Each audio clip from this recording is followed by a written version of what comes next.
Lucifer को लेते हैं, कहते हैं बड़े अरसे से वो बात करना चाह रहा है, 6 महीने से। हेलो, यार ये किसी खामोश जगह पे जाओ अस्सलाम यार, ये वालेकुम। शोर आ रहा है पीछे। ओके ओके भाईजान, कैसे हैं आप?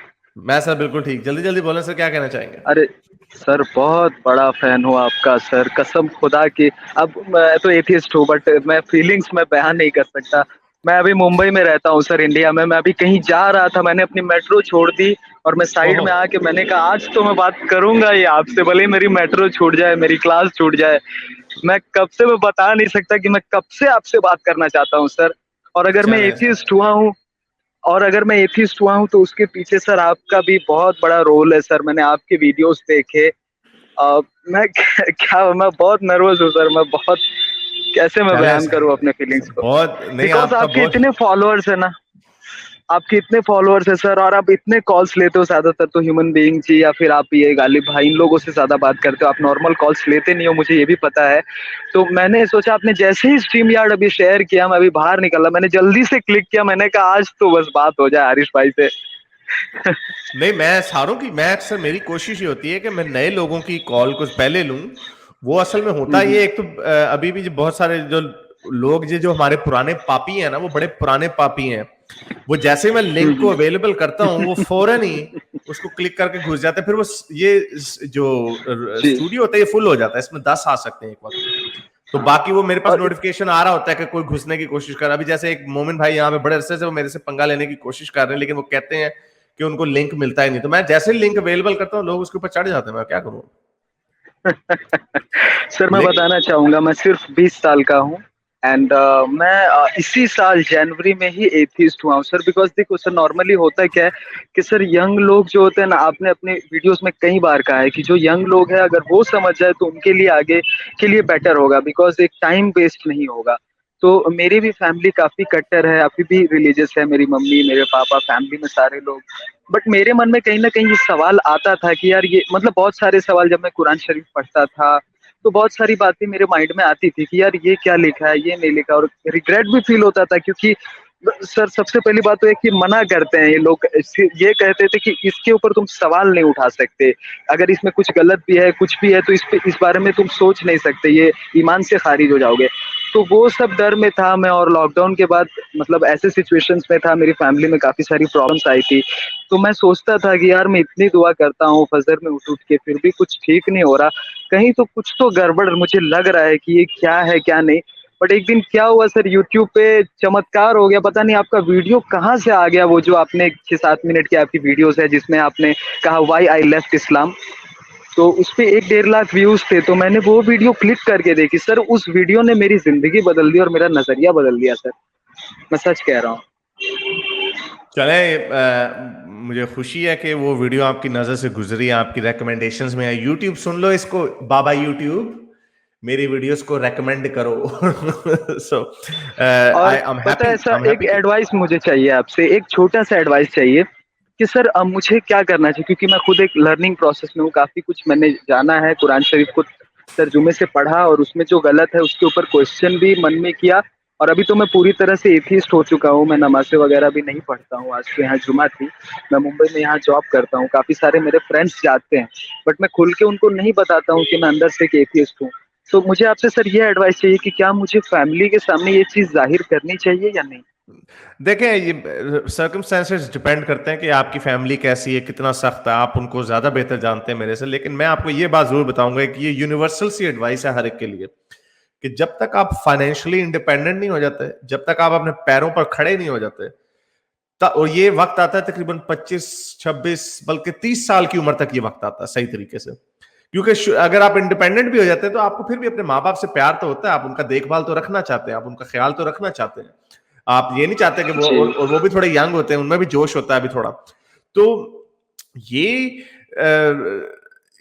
वक्त आता है तकरीबन 30 साल तक की उम्र में, तब आप लड़के से एक मर्द बनते हैं, एक आदमी बनते हैं, और तब आपके पास सारी, you are the peak of your powers.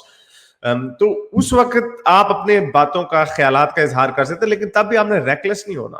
क्योंकि हमें पता है मोमिनीन्स कभी भी एक हद तक जा सकते हैं, चाहे वो इंडिया ही क्यों ना हो। लेकिन इंडिया में फिर भी आपको एक ऐसी सपोर्ट मिल सकती है कि आप एक ऐसी जगह पे रह सकते हैं जहां पे ज्यादा मोमिनिंग्स आपको नहीं जानते, and you know you can live rather peacefully.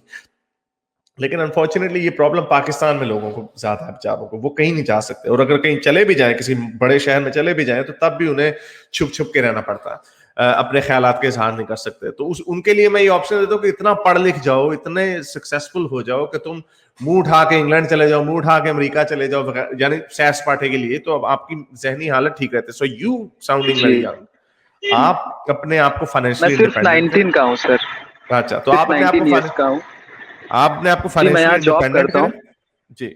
हाँ, मैं फिलहाल जॉब कर रहा हूँ सर, और मुझे अच्छा, मैं सर बिकॉज़ बहुत सारी बातें थी जिन पे मुझे डाउट्स होता था और बड़ी ही अजीब लगती थी। क्योंकि ये सबसे पहली बात मेरे मन में सबसे पहले ये सवाल आया जब मैं एथिस्ट में क्यों बना।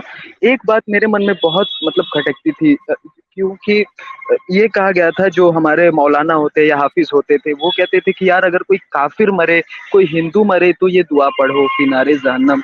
तो मेरे मन में ऐसी फीलिंग आई यार कि मेरे इतने सारे फ्रेंड्स हैं, वो अगर हिंदू घर में पैदा हुए हैं या किसी और रिलीजन में पैदा हुए तो उनकी क्या गलती है, वो क्यों जहन्नुम में जाए?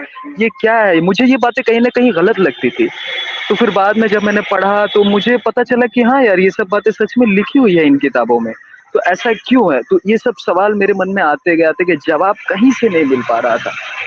समझ रहे? और इस तो फिर जी यूट्यूब से जी, मैं, और ये अभी हमारे जॉर्ज ऑरवेल ने भी आपको एक रेकमेंड दी, और ये भी बड़ी जरूरी है कि ऐसी बिला वजह, ये इंसान की ये इंसान की जिबिल्लत का हिस्सा है, ये उसकी साइकी का हिस्सा है कि वो जिस चीज पे बिलीव करता है, चाहे वो इकोनॉमिक सिस्टम हो, चाहे वो स्पोर्ट्स टीम हो, चाहे वो उसके व्यू ऑफ रियलिटी हो, वैक्सीन के ऊपर उसकी ओपिनियन हो, वगैरह वगैरह, वो उसको शेयर करना चाहता है, वो उसको एक्सप्रेस करना चाहता है। ये हर बंदे के अंदर कीड़ा होता है। ये लोग जो मुसलमान, जो मजहबी लोग हमें कहते हैं बस चुप करके बैठ जाओ, मुंह पे ताला लगा लो, ऐसा होता नहीं है, क्योंकि खुद नहीं करते ये।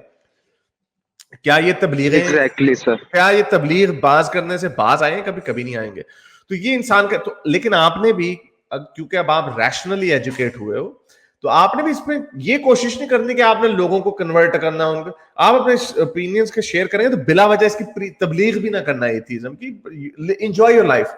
आपको एक जिंदगी मिली है, ढेर सारा पैसा बनाओ, दुनिया को अपना, पूरी दुनिया को अपना, अपनी सैरगाह बनाओ, और दुनिया में डिफरेंट चीजों को एक्सपीरियंस करो, ट्रैवल करो। अपने पैसा बनाओगे तो ट्रैवल करोगे ना, ट्रैवल करो, दूसरे कल्चर्स को जाके देखो, लोगों से मिलो, दूसरे तरह के लोगों से मिलो।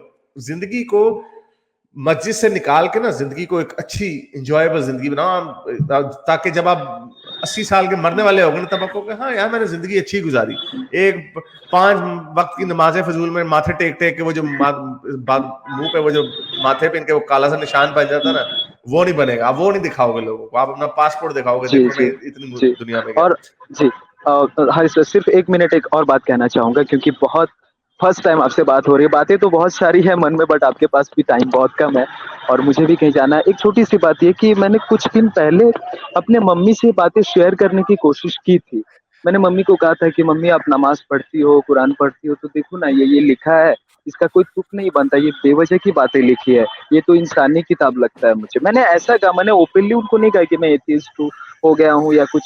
बट वो जैसे ही मैंने कुछ बोला मम्मी को, मैंने कहा कि आप तर्जुमे से पढ़ो, आपको खुद समझ में आएगा, तो गुस्सा हो गई। वो बोली कि तू क्या यहूदियों से तू पैसे लेके तो क्या कन्वर्ट होना चाहता है? तो क्या अभी मतलब सुनना ही नहीं देखिए, चाहते घर के लोग। कोई बात नहीं, ऐसे देखें, आप भी एक्सीडेंटली आपने देखा, आपको तो चलो आपके जहन में कुछ क्वेश्चंस आते थे, आप 21वीं सदी का, आपके मम्मी पापा जो उन्होंने अपनी एक जिंदगी गुजार ली है एक स्टाइल से। जो जो लोग बूढ़े होते जाते हैं वैसे वैसे उनके लिए मुश्किल होता जाता है अपने लाइफस्टाइल को चेंज करना। तो छोड़ दो, कोई बात नहीं, उनको कन्वर्ट करने की कोई कोशिश मत करो। बस अपनी जिंदगी को आराम से अच्छे तरीके से गुजारो। वो जॉनी डेप ने कहा था, नहीं, रॉबर्ट डाउनी जूनियर का से एट्रीब्यूट किया जाता है कोल के, हर एक को कहो हाँ हाँ हाँ हाँ, लेकिन करो वही जो अपना तुम्हारे दिल में आता है। लेकिन खैर, I don't agree with that 100%। जहां पे मौका आता है to make a stand, you should make a stand, but don't be reckless. Okay sir, thank you. अच्छा सर, सुने ना, एक लास्ट बात कहना चाहूँगा। कभी भी सर आपसे बात करने का मन हो, पता नहीं 2 महीने बाद, 4 महीने बाद कब मौका मिलेगा। नेक्स्ट टाइम मैं कभी आऊँ तो सर प्लीज़ मेरा कॉल कभी लें, ओके, ज़िंदगी में कुछ पूछना हुआ आपसे। आपको भी लिस्ट में डाल दिया, आई एम जोकिंग। चाहे ठीक है, ओके, थैंक जी। यू। मेरे इस नेक काम को जारी रखने के लिए मुझे पेपैल या पेट्रियन पे जरूर सपोर्ट कीजिए, ताकि मैं अपना पैगाम ज्यादा से ज्यादा लोगों तक पहुंचा सकूं।